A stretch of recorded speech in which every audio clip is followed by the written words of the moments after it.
Hi everyone, slight correction. We're not talking about writing historical fiction, but we're talking about writing fiction. And we're talking about the secret life of fiction.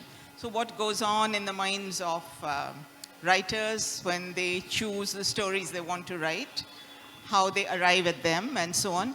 So welcome to everyone. We have a really diverse panel of writers. So, when you're moderating a panel like that, you go a little mad trying to think, how can I pull all this together? What do they have in common? They come from different places. They write in different languages. They write in different genres, and so on. So it's a bit difficult, but nevertheless, there are, regardless of the fact that they come from very different places, there are some themes that do connect their work. And broadly speaking, correct me if I am wrong, but all of you are at some level concerned with the underdog, the art of telling a story, that is the act of actually writing a story, the ways in which so much of our world is breaking up around us. I mean, these are very cliched things to say, but these are the sort of things that inform a lot of your work. So what we're going to do is to not talk about specific works, although the authors will take examples from their works, but I'm going to put a few questions to them about their work, and then we'll also open it up for discussion to all of you.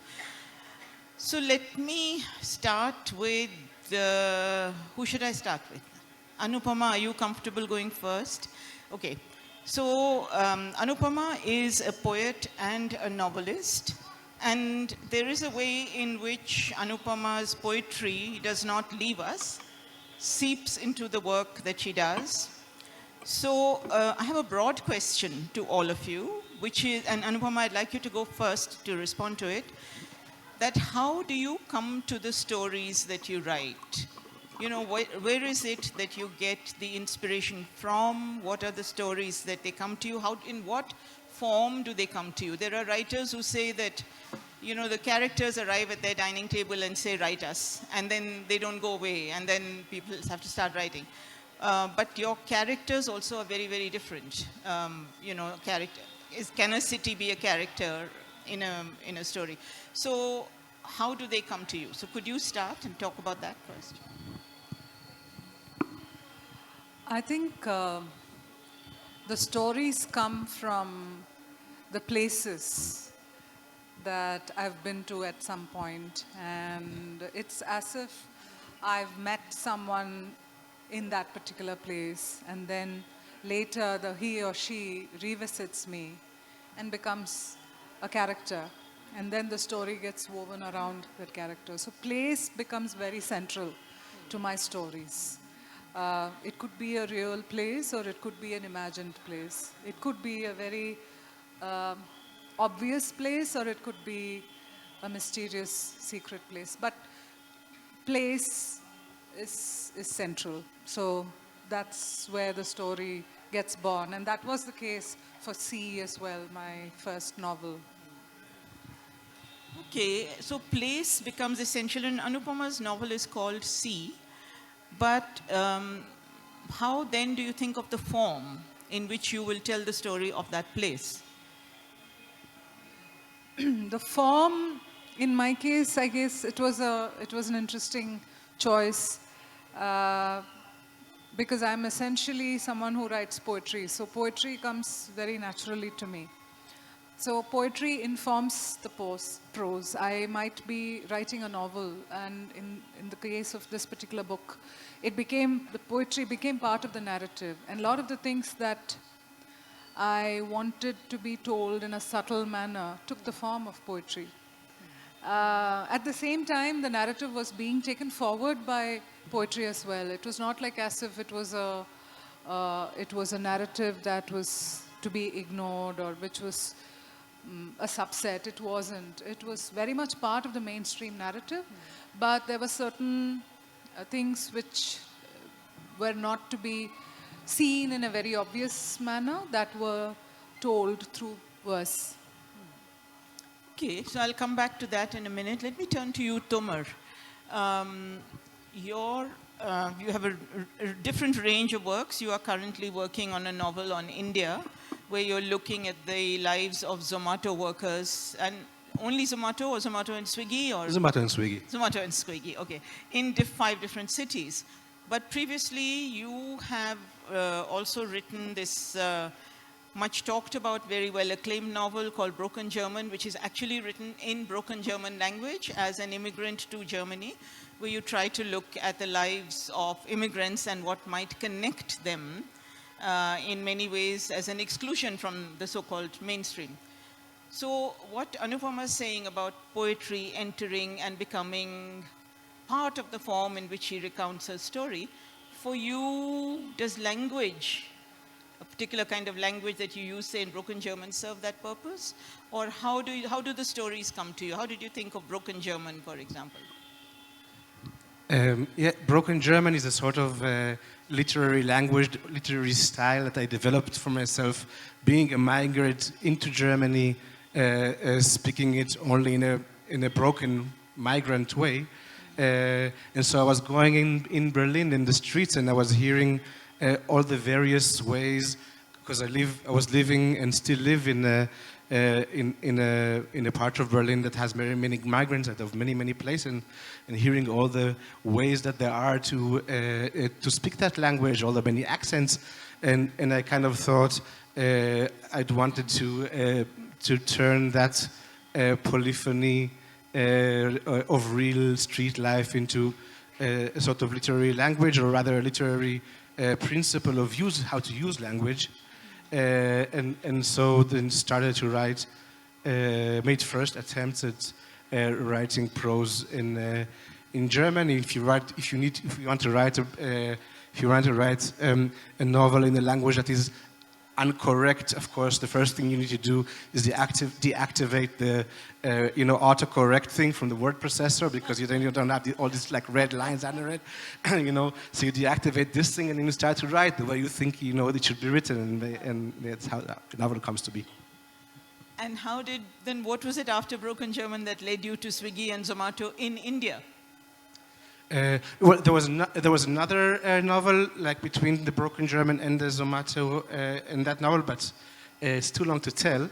But basically, the novel that I'm working on now, as you said, it's a novel about people doing app-based food delivery. So that would be Swiggy and Zomato, and so people doing that kind of work in 5 different cities in the world. So Delhi, Berlin, Tel Aviv, Istanbul, and Buenos Aires. Yeah. So Delhi is the one Indian city, and I've come to Delhi to talk to people doing that work, and to get to know the city and to understand how that works. And that, in fact, talking about fiction.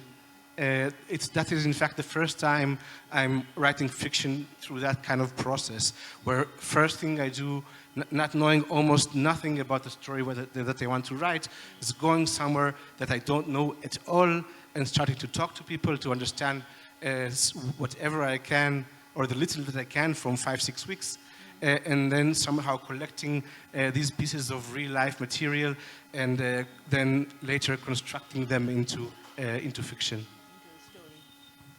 Okay, and Anjum, how does it work for you? So, as a reader of your work, and as once your publisher, it is a very interesting thing I was asking myself as I was reading your new novel, History's Angel. I was saying to myself, this is very unusual for Anjum. Then I asked myself, why is this very unusual for Anjum? Because in my head, Anjum is a writer from the Northeast. And I expect her to write about the Northeast, which is so completely wrong. So, but your first book, your short stories, many of them have been kind of located there. So how did History's Angel enter your life? Yeah, thank you, Urvashi. I think it's just perfect, actually, to be talking about History's Angel with you, because you published my first novel, which was, I think, in terms of experience, even though it's not autobiographical in any straightforward sense, is closest to me in terms of my experience and biography. Not autobiography, but biography, which you then try and sort of transmute into fiction. And now here I am, I don't care to say how many years later, because it was a long time ago, with History's Angel, which I think is the furthest I've gone in terms of subject matter, character, location, storyline, biography from who I am, and my own experiences. And it's very inspiring actually to hear Tomer talk about challenging oneself in that way, where you just land in a situation, see what it throws up, and decide to write a novel about it. I think I don't want to speak about my whole tribe of Indian English writers, though I'm tempted to, but I won't. But I think we tend to be a little more conservative and to stick with what we know. But I think artists, broadly visual artists, have a completely different approach. And sometimes looking at another field makes you realize how many more risks you can take, which you should allow yourself to take. Saying that, having said that, it doesn't mean that History's Angel is particularly risk-taking. The fact that I've set it in Delhi, that it is a male protagonist, that he is in a profession of school teaching, none of which is my background, is, for me, that's just the premise. Then the question is, what do I do with that? Those are just the building blocks, right? And I think for me, it always comes back to the same thing every time, which is language. How do I, with all these things, the zeitgeist, the historical moment, the political moment, this character who I have created, how do I find a language that is fresh and new and fighting against the cliche, fighting against journalism, and is able to still seem ordinary and everyday? Because I don't want to write an obviously beautiful language.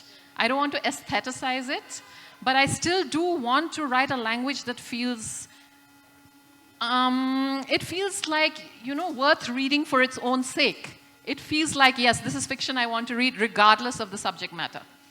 And at the same time, it should seem completely organic to the subject matter. So yeah, it sounds like tall order, but that's what I'm trying to do. That's what I'm trying to do. So I could see Tomer nodding very enthusiastically and Paul nodding very thoughtfully at what you were saying. Tomer, do you have a comment on that? Would you, I was just interested in hearing you echo some of the thoughts that I haven't expressed about how to write a novel that would not be like a journalism or like a piece of sociology, which is what I have to deal with when I write about gig workers, but still, not make it like journalism with some like, aesthetical, like, little drawings, yeah. So that was my nodding, yeah. And Paul, you were nodding, so let me put my question to you as well, then you can explain why you were nodding and respond to the question.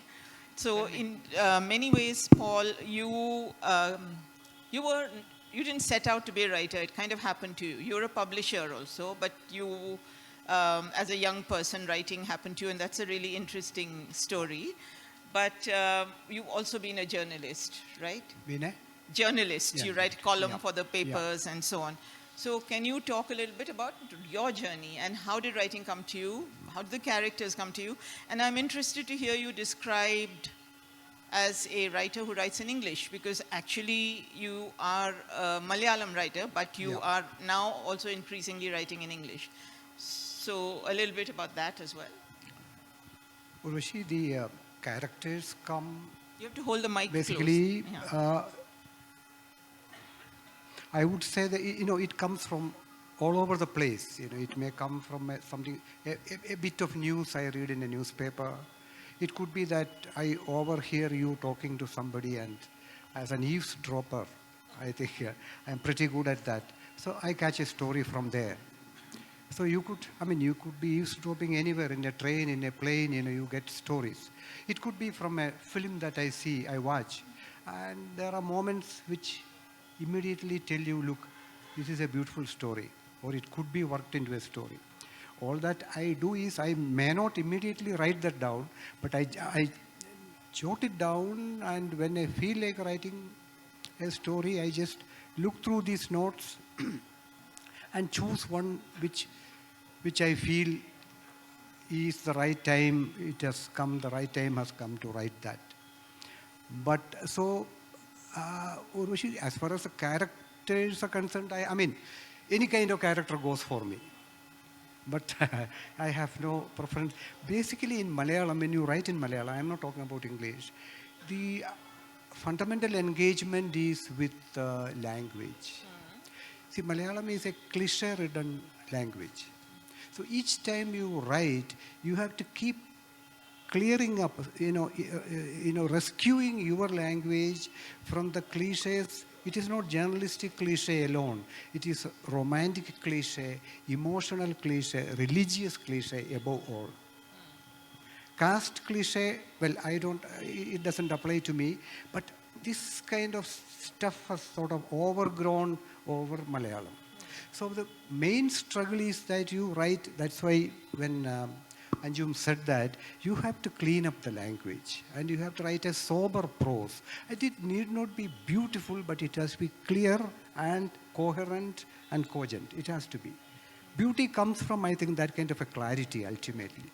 So this is the primary engagement when you write in Malayalam. Characters come and craft turns up as you, because the one other thing that I try to be very careful about is that I don't repeat myself in any way from anything that I have written previously. Okay. That is something, if you don't do that, first of all, you begin to think that you are the best writer in the world. And once that happens, you are finished. So you have to keep reinventing yourself, your language, and the way you approach your story.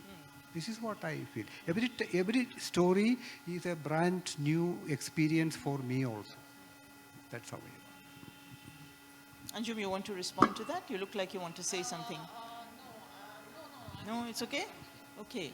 Okay, so a whole range of issues have come up in what you've been saying, and because we don't have a lot of time, I'm not going to come back on all of them. But one thing that I do want to pick up on is the ways in which you seek out stories, or the ways in which stories come to you. Anupama talked about plays, you've talked about listening into conversations, reading something, etc. You've talked about finding all sorts of interesting stories around you and so on. And Anjum, you've spoken also about moving away from the not autobiographical, but the familiar, and moving into something else altogether. And in some ways, for writers, each such departure, each such step is really an act of courage, where you take with you the uncertainty and the fear and the questions which may not be apparent to your readers when they read the finished work. So I'm just wondering whether you can talk about whether you take that troubling uncertainty with you when you're seeking out stories, whether you take those questions with you, and whether actually when you put your story out into the world, that fear and uncertainty comes with it or goes with it, despite the fact that you may be very seasoned writers. That is, for a writer, does it become easier to forget the fear of making yourself vulnerable by putting your work out into the public, or is it not? And how does it work for you? So, Anupama, I'm not going to go necessarily in the same order, but just to ask you. In my case, at least, I don't think it's easy at all. Every time you're writing something and putting yourself out there, it is an act of vulnerability. It is a risk because you are exposing a certain fabric, and you don't know if it'll work. You don't know if the readers are going to understand it or accept it, let alone relate to it. So I guess there is always that sense of sensitivity and vulnerability around it. I'm not sure if it gets better as you write more, but I definitely, for me, it was a huge risk. C was a huge experiment in my case because it's not a very straightforward book. It's not a straightforward novel. It's written in prose and poetry. There were a lot of things which were slightly dark about it. I was constantly being told by my husband that it's a difficult book. So yeah, I don't think that, I think every time that sense of vulnerability is there. But then you just have to be brave about it, I guess, and put yourself out there. Paul, do you feel vulnerable when you put your work out? Do I feel? Vulnerable, scared. How will your readers react? I don't.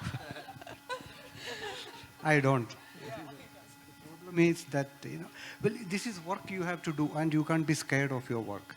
Number one.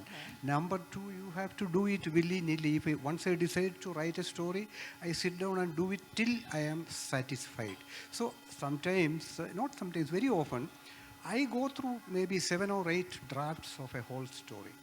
Sometimes I go through maybe 15 drafts for one sentence. I'm not boasting or anything, I'm just telling the truth. So there's nothing, this is the way I do it. Hold the mic a little closer, otherwise people at the back can't hear you. You have to kiss the mic. Yeah, okay. I detest this mic. That is the thing from where you can speak freely. Anyway, yeah.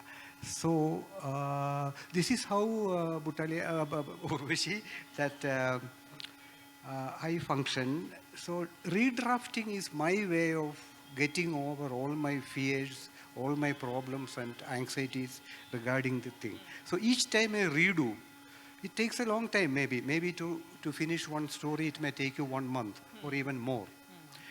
But I find that I get a cleaner story, a more efficient story at the end of all these draftings. And once that is done, and once you have your ending in sight, and once it is written down, then I forget the whole story. It goes to the publisher, whichever magazine or wherever it's published. Normally in Malayalam, all short stories have a first publication in a weekly or a monthly magazine. So once that is done, I forget about the story. I don't remember it again. That is what I do. There's a question I want to ask you about that, but I'll come back to it. Anupama, you wanted to say something, yeah. So the thing is, I've also been translating some of his short fiction into English, so I know his work really well. In many ways, he's like many of the characters he creates. They all exude a certain brazen confidence. They really don't care about the world. And it's a delight. It's a delight. I always tell him, oh my God, you make me laugh so much. And there's so much of irony. And he's also absolutely right when he says that once that is done, he quickly moves on to the next. And there's no lingering in that story you've written. I also want to quickly add, when I said that I feel vulnerable, I don't feel any fear of my work. It's just that I know that I'm exposed and I'm lying there. It's like I'm on the operating table and I don't know the surgeons out there. And you're just hoping that they'll do a good job and that they'll put me back together. That's a kind of faith, I guess, and also the kind of good faith that the publishers have in your work, and that is what I wanted to add. It's interesting you talk about translating Paul and talk about he's a kind of brazen whatever. There's this lovely story, Paul, we'll come to it a little later if we have time, where he writes about sex, but he can't write about it in Malayalam, so he writes in English, and then funny things happen. So we'll talk about that. So Tumar, what about you? How vulnerable do you feel? When you wrote Broken German, were you quite confident about the book, or? Broken German specifically is a piece of literature that shows its vulnerability, like up front, like on the palm of the hand. So yes, I felt vulnerable then, but I do feel vulnerable when I not really, when I write, but then I'm alone at home usually, but also when the book is published. But I think for me, and maybe I can say so even principally, I think that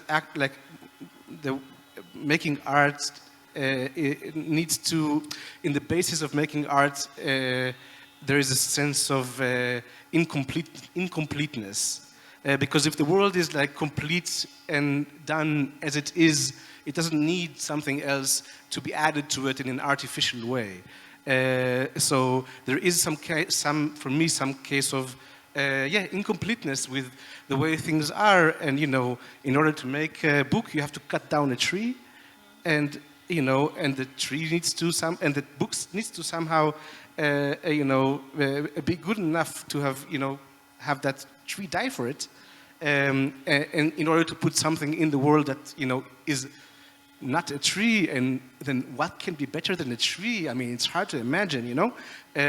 So these are the kinds of thoughts that I'm dealing with when I'm writing, when I'm publishing, but also when I'm coming on stage. You were talking about being exposed. It's also how I feel, a sort of nakedness for me, not only in writing, but also sitting down in front of an audience. I mean, I've sat on stages like hundreds of times, and I'm completely, and I'm really nervous every time, yeah? So, you know, it's also a part of it. That's interesting. I hadn't thought of that second part when you say nakedness, even in sitting in front of an audience. But of course, because there you are laying yourself open. Yeah. Thanks for pointing that out. Anjum?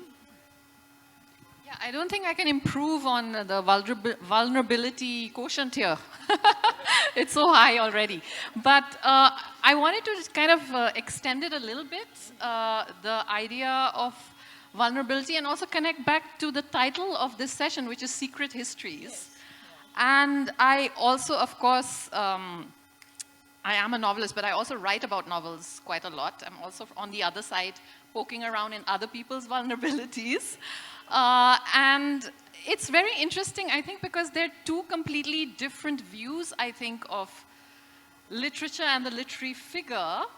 Because one is the secret history, right? We don't know what went into the making of the work. We don't know anything about the writer. I mean, Urvashi, you were just in conversation with Sarah Rai a few hours ago, and she's a wonderful writer of short stories, and also her memoir has just been published, Raw Umber, and you were talking about her grandmother, who happens to be Prem Chand's wife. And she said, or you said, it was a triple erasure because she's a woman, she's a woman writer, and she's Prem Chand's wife. So how is she going to get any of the limelight? Yeah. And I thought, my God, like, we know this, we know it's true of that generation, but it's just still such a staggering thing to think about, that you can be a writer, a public figure, and yet completely invisible in some ways. And like Sarah was saying, we don't even know the year she was born. We know nothing about her early childhood. And to me, yes, that is undesirable in some ways, but it's also the history of art. It's the history of literature, particularly the history of women's production in any field, right? So there's that on one end, and the various mixed emotions we have about that. And on the other end, I think, is a more particularly Western tradition, which is relentless in digging out every last fact about the artist. You know, now there's always been a tradition of the biography, but I think it's getting more and more hysterical. Marianne Moore said omissions are not accidents, you know, but we want to dig out the omissions as well. Even if, I mean, Marianne Moore was notorious for revising her poems even after they had been printed. So she's like biographer's delight or nightmare, depending on which way you look at it, because what did she actually want to say? So there's also that, right? That now we are so curious. And I think, like Tomer said, vulnerability is also about exposing yourself to an audience. There is so much now focus on the personality and the biography of the writer. And I'm not entirely sure that is an unmixed blessing either. You know, I think it's very interesting and that you pointed out, the many things you pointed out, but predictably for me, I'm going to pick on the one that relates to gender. Because in some ways, the vulnerability is much deeper for those who don't have the luxury of public engagement and the vocabulary of talking about things that lie so deep. So in a sense, women's silences, women's writing, going out into the world, subjects them to even more of a vulnerability and even more of the kind of omissions that you're talking about, because their lives are made up of so many omissions, of so many things that they cannot permit inside them. But that's just a comment that I wanted to make, which is sparked off by what you said. I do want to put another question to you. A few minutes ago, this piece of technology blinked and the minutes disappeared. So I took my phone out to keep a track on the time, but it has reappeared. And we have about 10 more minutes before we open it up to questions. So one of the questions that I have for you, getting back to the title of our session, The Secret History, is that you create these works of art, you put them out into the public, you conceptualize them, you construct the stories, you find the form, you find the language, all of those things. And the characters you create, the stories you create, they live with you. They live inside you while you're writing it. What happens afterwards? Do they just, I mean, are your heads populated with all the characters you have created and they will stay forever like your friends, or will they disappear? Is it just an instrumental thing that you find a character, write a story, and end of story, finished, and then that person doesn't come back to visit you anymore? What happens? Who would like to go first? Now, I'm not going to pick on you.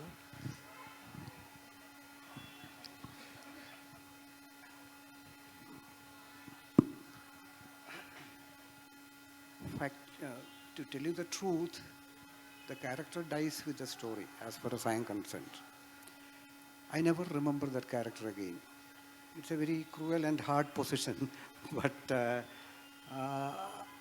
they don't continue with me anymore. I am keeping my eyes open for new characters. So once, as I told you just now, once the story is written and I am more or less satisfied with it and it is published, it goes into another realm. It actually leaves my life. It's not there anymore. And I am doing several things at the same time, and including in the area of writing. So what happens is that I wouldn't even, sometimes I even forget the titles of the stories that I have written, forget the names of many of these characters, etc., etc. It is not that I am neglecting them or removing them or condemning them to some kind of anonymity. No. I move on to the next possibility. That is what I am doing. This is by habit. I don't know whether it is right or wrong. So, but if you are writing, let's say, a story which might take you several years to write, Yeah. and you may not be writing just that story, but might be writing other things in between. Yeah. What happens to the people in your story? How do they reappear? Yeah, that is a very mechanical thing actually. Because, you see, because you have to, as a writer, if you're writing, what you call multitasking yourself, with a story here, a travelogue there, a column there, etc., etc., then you have to keep a mental account of where you are, and it's a kind of mental topography of what your work is like, and keep track of that, or you are in trouble. That is so interesting, because it's not how people think of creative writers. Oh, everybody thinks these guys are really sort of in that, yes, and they don't let go of their characters. And Paul is just talking about an Excel sheet. Tomer, how would you react to that? I mean, all those Zomato workers will still be delivering food after you finish your book, no? Yes. And if not them, then other ones. After the ones who deliver food will find another job. I mean, when I write the work, I'm constantly with the people who are in the work. I think about them like all the time. Maybe it's even overdoing it, but this is how I am, and I can't really help it. But then, like once the work is done, they slowly sort of fade away. But but I do have experiences like I think it's different than here, but in the German literary world, like after a book is published, I mean, the literary events include quite a lot of like reading from the work out loud to the audience. Yeah, that's really common in Germany. So of course, every time you read out loud a piece of text to the audience, the text revives itself and gets a new life out of the new interaction with the new public that is sitting in front of me, and so the characters continue to come, but only those in this piece that I'm reading out loud, and the ones that are not in the piece that I've chosen to read somehow do recede into slowly into oblivion. But what is really fun is it happened to me once or twice that a novel that I had written was put on stage, on it was made into a theater play.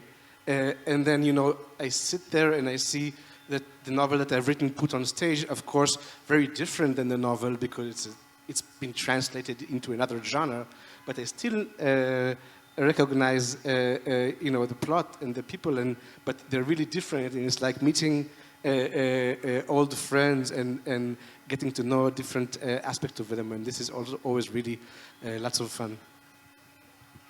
Interesting. Yeah. Anupama?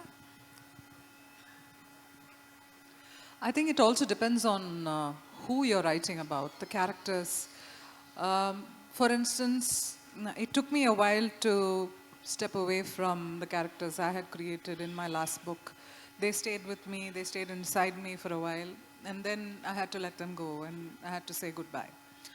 Now, on the other hand, if you're writing about family history, if you're dipping into your own family stories, let's say a great-grandmother or stories you've heard growing up, that's going to take a while to leave you, is what I feel. I mean, even if you've written about them, even if you've fictionalized them to some extent, I don't think they would entirely leave you because they've all become part of you in some sense. And you are, in many ways, you are also embodying their lives.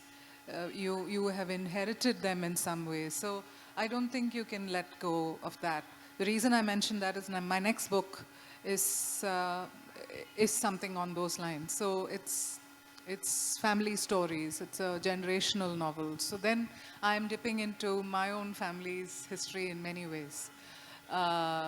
So in that case, I'm sure that would be there with me for a very long time. I don't think I can let go of them very soon. Okay. And Anjum, I want to put a small additional question to you. That is, we started off by saying, where do stories come from, etc., etc. And now we're looking at where do stories go. But also, what are the sort of influences on writers? So what would you say your influences were in writing, in terms of inspiration, in terms of subject matter? If you could address that question. Yeah, because I think that's another secret history which we don't talk about. What are the hidden and overt influences, and also influences we don't even know about, because that's how writing works. You don't know what actually is working on you. Of course, life is working on you always, but also the secret history of your reading is working on you. And I think when I try to articulate that, I think there's a distant, remote influence and a nearer, a more proximate one. And the distant one, I think, is everything. Everything you read from everywhere somehow, in some way, becomes part of your consciousness, and it acts on your writing. Even though you may not be channeling it directly, it's somewhere there. And you are not, that kind of influence, of course, is never decided by geography or place. You're reading from everywhere, you're reading in translation, you're reading from different cultures about different things, and it all feeds into what you're writing. But I think that I am a product of a certain period in Indian writing, specifically Indian English writing. And I think if that new wave of Indian writing in English hadn't happened in the 80s, early 80s, of course, Rushdie and so on, but later in the 80s into the 90s, if all those novels were not written, not God of Small Things, of course, is critical, but there were other novels just before and just after that huge wave, which we all know about and which was written about so much, and which I read as somebody younger, but not so young that I wasn't very, very influenced by it. I think it gives you a voice, you know, to read other people from your own broadly culture writing about things that are familiar to you. You need that. And that's another way of saying you need a literature to place yourself in, right? Even though you're not doing that consciously. But I think reading Pankaj Mishra, reading Arundhati Roy, reading Amit Chaudhary, reading Rohinton Mistry, reading Firdaus Kanga, all of those writers, that was so exciting to read because they were writing, of course, they were writing about their own backgrounds, but it felt familiar, it felt closer to home. So I'm not advocate of only limit yourself to reading things from here or that sort of nativist position. Of course not. I read very widely, but I think we all have to root ourselves in some literary history in some moment, and I root myself in that moment. If that hadn't happened, I wouldn't be sitting here talking today. Great, thank you. In fact, what you're saying is there has to be, I mean, having a tradition in which you can root yourself helps, and also it gives you a voice and an aspiration and a possibility.